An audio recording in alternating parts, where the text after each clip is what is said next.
Տիկին Միլոյան նորվա խորհրդի հետ կապված ինչ կասեք եւ երեկվա հանրահավաքից ինչ տպավորություններ ունեք, որովհետեւ կարծեք բոլորը լավ տրամադրությամբ եւ էներգետիկայով այսօր եկել են մայրաթոռ։ Շնորհակալ եմ, տեսեք, մեր երեկվա հանրահավաքի ուղերձը հստակ էր, հանրահավաքով մենք մեր մեծաքանակությամբ ցույց տվեցինք, որ հայ ժողովուրդը ի հեճուկս այն տրամադրությունների, որ մարդիկ անտարբեր են, մարդիկ ներգրավված չեն, ոչ, մարդիկ իրենց մեծաքանակությամբ եւ իրենց ֆիզիկական ներկայությամբ հստակ ուղերձ հրեցին, որ մեզ համար ընկալելի չէ, միևնույն չէ եւ թույլատրելի չէ, այնինչ այսօր տեղի ունենում մեր երկրում, նորմալ չէ, որ արդեն 3 տասնյակից ավելի քաղաքական բանտարկյալներ ունենք, այդ թվում քաղաքական բանտարկյալ դարձավ արդեն 3-րդ սրբազան հայրը, ու քաղաքական բանտարկյալ դարձավ ծայրաստիճան հակաիրավական եւ ապօրինի գործողությունների հետևանքով։ Մեզ համար նորմալ չէ, որ 12 հոգեվորականների ոչ թե բերման են ենթարկում, այլ առևանգում են եւ ժամեր շարունակ թույլ չեն տալիս իրավապահներին եւ փաստաբանական համայնքին իրենց պաշտպանյանների մոտ մուտք գործել եւ իրացնել պաշտպանյանների իրավունքների պաշտպանությունը։ Մեզ համար նորմալ չէ, որ հայ մեծանուն բարերարը եւս 30 օրով պետք է ապօրինի կալանքի տակ գտնվի։ Մեզ համար նորմալ չէ, որ նահատակված զինված հերոսների ծնողները ապօրինաբար ազատազրկված են։ Ու ի վերջո մեր հերթական կարմիր գիծը հատեցին խուզարկություն իրականացնելով եկեղեցուն։ Օրը ցերեկով փակեցին եկեղեցու դռները, իրականացնելով ապօրինի խուզարկություն, երբ զուգահեռ իրականությունում սրընթաց աճ են գրանցում բոլոր տեսակի հանցագործությունները։ Ոստեղ հարցադրում է ի հայտ գալի բանական, տրամաբանական հարցադրում։ Արդյոք այդ նույն պատճառ հետևանքային կապի մեջ չէ, որ իրավապահ մարմինների, օպերատիվ հետախուզական մարմինների գործողությունները այնքան են կենտրոնացված ընդդիմադիր ուժերի եւ գործիչների վրա եւ այդ թվում արդեն հայաստանյա Սուրբ Առաքելական եկեղեցու հետապնդումների վրա, որ այսօրվա դրությամբ բոլոր հանցագործությունների տեսակներում գրանցում ենք սրընթաց աճ, այդ թվում տասնյակ անգամներով։ Իսկ այսպիսի իրավիճակում, երբ մեր եկեղեցին խուզարկության է ենթարկում, ուստեղ ակնհայտ ուղերձ ենք ստանում, որ հաջորդ թիրախը, այդ թվում 3-4 առաջորդը հրապարակված կրկին, շատ կասկածելի ու կանխարգելյալ վերաբերմունքի արժանի ձայնագրությունների համատեքստում, որ խուզարկության ենթարկվեց առաջնորդարան Միքայել Սրբազանի պարագայում ու նշխարքները երբ գետնին էին տարածել ու տրորել էին, այդ ուղերձեր մեր բոլոր հայ եկեղեցու հետևորդներիս համար։ Խուզարկության ենթարկեցին եկեղեցի ու թիրախը մեր վեհարանն է, որի բակում այս պահին գտնվում ենք։ Ու այո, երեկվա հանրահավաքի այսօր շարունակական տրամաբանությունն է, ու այդ լավ տրամադրությունները մեր Հայաստանի քաղաքացիներից հայերիս մեջ նրանով էր պայմանավորված, որ մարդիկ գիտակցեցին։ Մենք չենք հավաքվել ուղակի, չենք հավաքվել ուղակի լսելու ելույթներ, չենք հավաքվել ուղակի քայլերթ կատարելու, մենք հավաքվել ենք կոնկրետ ուղերձներ հղելու, որ մեր կարմիր գծերի հատելիությունը այլևս հետևանքային է,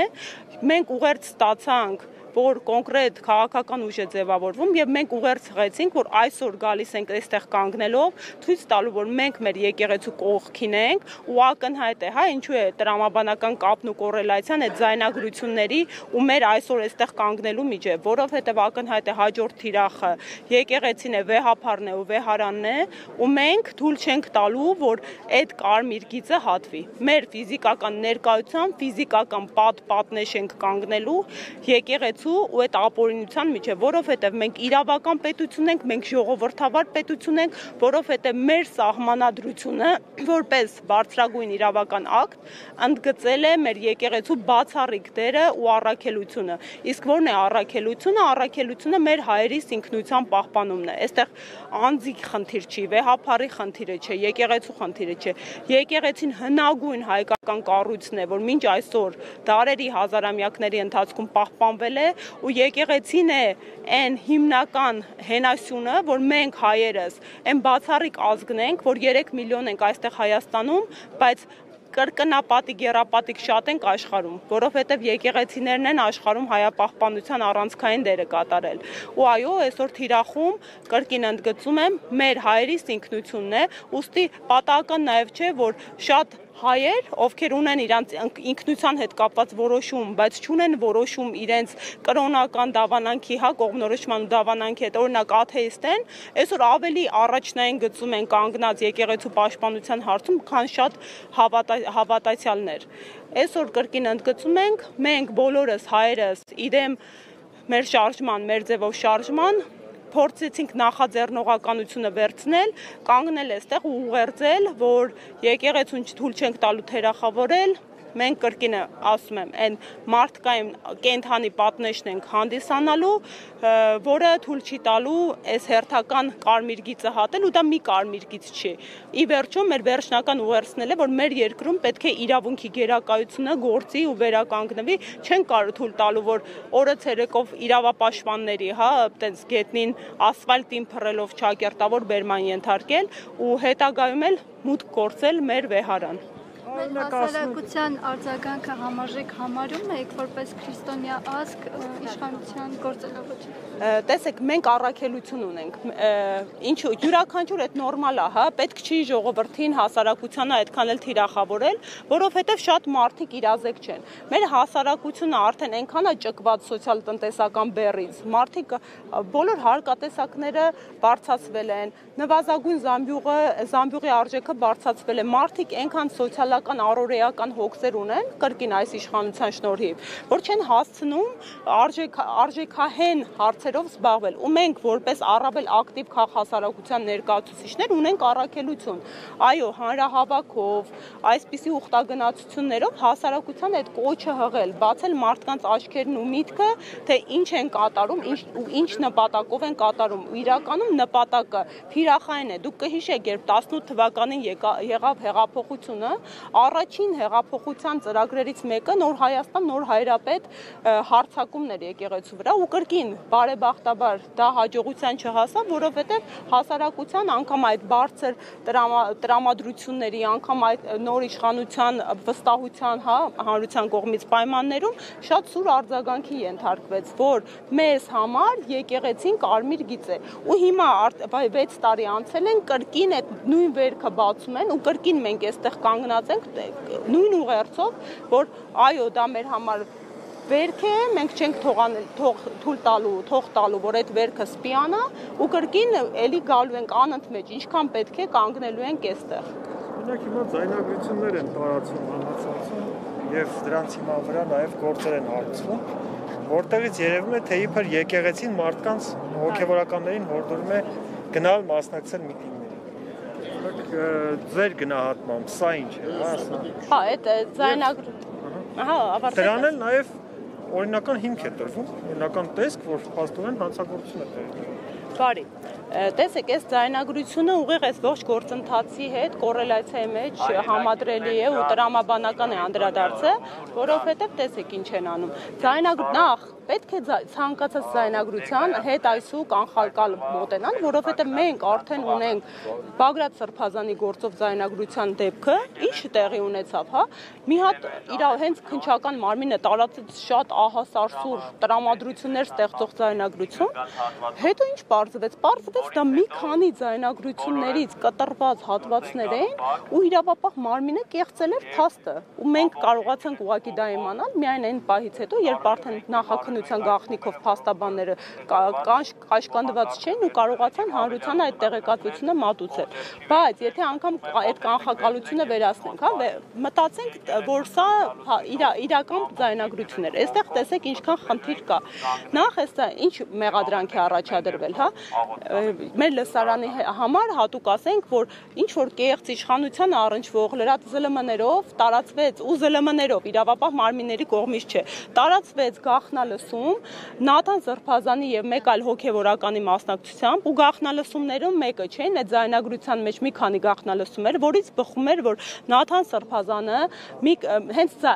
գաղտնալսվել է Նաթան Սրբազանը ու երկար ժամանակ է գաղտնալսվել, մեկ դրանցից բխում էր, որ այդ գաղտնալսումները արվել են Սրբազան շարժումից առաջ, այսինքն այն հիմնավորումները եւ մանիպուլյացիաները իշխանության ներկայացուցիչների կողմից իբրև թե եկեղեցու նկատմամբ կանխակալ վերաբերմունքը սկսել է Սրբազան շարժման ակտիվացումից հետո դրանք էլ են սին ու եկեղեցին թիրախավորված է եղել շատ ավելի շուտ կոնկրետ ծրագրի շրջանակներում եւ ի վերջո քրեական գործ հարուցվեց միայն հավաքներին մասնակցելու նյութական շահագրգռելու հոդվածով, դրա 3-րդ դրվագով պաշտոնական լիազորություններ կամ ծառայողական դիրքը չարաշահելու դրվագով, բայց ինչու չհարուցվեց, եթե այդ օբյեկտիվ քննություն եք իրականացնում, քրեական գործ այդ գաղտնալսումների ոչ օրինական լինելու հիմքով, որովհետև մեր երկրում գաղտնալսում կարող են իրականացնել միայն իրավապահ մարմինները, իսկ այս արտահոսքը իրավապահ մարմինների կողմից չեղավ, հա, ինչ որ անհայտ ծագմամբ ԶԼՄ-ների կողմից տեղի ունեցավ։ Այսինքն մեր երկրում մարդու իրավունքները, որը հիմնարար իրավունք է, հա, իր անձնական խոսակցությունների գաղտնիությունը ապահովված չէ եւ յուրաքանչյուրը սա եւս մեկ փաստ է, որ ըստ էության կարող ենք ենթարկվել ապօրինի գաղտնալսումների եւ հետապնդվում ենք։ Հիմա այս ամենից հետեւությունը որն է, որ կատարում ենք, որ եկեղեցին թիրախավորված է եղել, եկեղեցուն հետ բոլորիս հիմնարար իրավունքները, ինչպես օրինակ ամենաշատ չար չրկված իրավունքն է այսօրվա դրությամբ խոսքի ազատությունը ու տեղեկատվության ազատությունը, այդ թվում նաև ապօրինի գաղտնալսումների միջոցով է ոտնահարվում եւ ի վերջո այդ գաղտնալսումները եթե գալիս ենք ամփոփելու բուն երևույթին, հա, արդյոք հոգևորականները ստիպված են եղել հրահանգավորված հավաքների ցույցերի մասնակցելու։ Սրա հետ կապված շատ կարևոր տեսական հետհայացք կարող ենք անել։ Տեսեք, մեր երկրում հոգևորականները մենակ այս վերջերս չեն լինում, հետ պատերազմն Հայաստանում ցույցեր հավաքներ տեղի չեն ունենում։ Մեր երկրում բազմաթիվ, այդ թվում 18 թվի հեղափոխության եւ դրանից առաջ մի շարք ցույցեր են եղել եւ հոգևոր ծառայության մաս է կազմել միշտ ներկա գտնվելու իր հոտի հետ կապված իրադարձություններին, միշտ են հոգևորականները հավաքներին ցույցերին ներկա գտնվել։ Այդ ինչու սենց բուրըն էմոցիոնալ վերաբերմունք չի եղել, օրինակ Էլեկտրիկ Երևանի ժամանակ հոգևորականների ներկայությանը, 18 թվականի հեղափոխության ժամանակ հոգևորականի ներկայությունները, կարծում եմ պատասխանը բոլորիս համար ակնհայտ է ու ամփոփելով խոսքս, ասեմ, որ հոգևորականները, ինչպես իրավապահ մարմինները, ոստիկանները, ինչպես բուժ հաստատության ներկայացուցիչները ծառայություն իրականացնող կառույց են, ու այո, երբեմն նաև պատմություն է ցույց է տվել, էլի բնական պատնեշ են հենց նույն ոստիկանության եւ ժողովրդի միջեւ, ու ի վերջո մեր կարևոր ուղերձը գալիս է նրան, որ չի կարելի թույլ տալ, որպեսզի մարդկանց իրավունքները, այդ թվում հոգևոր ծառայության իրականացնող մարդկանց այսքան չարչրվի։ Ու պատկերացրեք, հա, մի պնդում էլ անեմ, պատկերացրեք մեր երկրում ինչ որ այլ հավատամքի, դավանանքի, աղանդավոր ուժի հետ կապված sense գաղտնալսում հրապարակվեք։ Պատկերացնեք այդ ճակերտավոր իրավապաշտպանների ագրեսիան ու վրդովմունքը, որ թիրախավորում են կոնկրետ աղանդը։ Այստեղ մենակ իրավունքների չարաշահումը չի, հա, այստեղ կոնկրետ իրավապահ մարմինների իդեմ իշխանության կանխակալ վերաբերմունք է մեր դավանանքի քրիստոնեության նկատմամբ։